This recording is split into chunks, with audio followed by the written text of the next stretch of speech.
It will be 1 year tomorrow since the Gulf oil spill, and that crisis is still playing into tourists' decision whether to vacation here in Florida, but not as you might think. Our Allison Morrow is live in St. Pete Beach with more on that story. Good evening, Allison. Good evening, Wendy. Businesses out here tell us they have waited months to see the kind of activity they've seen out here over the last few weeks, and gratefully the business that they saw today. It's about 40 degrees where these kids are from, so they may not be experts on Florida's tourism, but Abbey Vigneron can tell you why she's glad she's on St. Pete Beach and not in New Jersey. Because I know Florida's water is warm, and there's a lot of fun things to do, and the trampolines in the water. In water that many tourists considered suspect after the Gulf's massive oil spill last year, even those who were here to see for themselves that no oil ever touched this shore. A lot of people were very scared to go out into the water, the people that were down, so.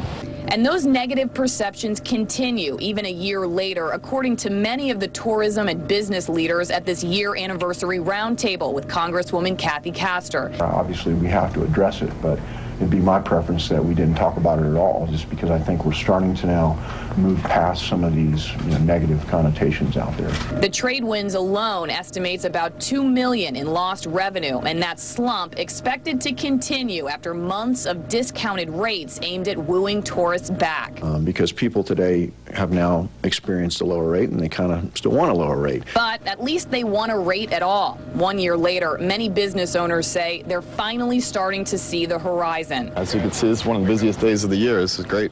Thanks to tourists like the Vignerons, who say the oil spill certainly affected their vacation decision, but instead of driving them away, it confirmed their resolve to come. And we thought, why not give back and come and vacation and put ourselves back in. Give it a second chance. Yeah, absolutely.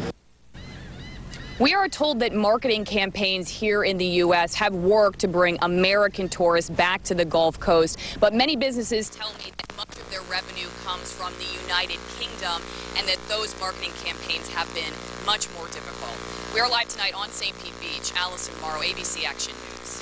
Thank you, Allison. And you can count on Action News for complete coverage of the oil spill 1 year later. Tomorrow at 6 o'clock, our Brennan McLaughlin will be reporting live from Pensacola. We'll also look at the fascinating science being used to try and restore the Gulf and Gulf sea life back to what it was before that tragic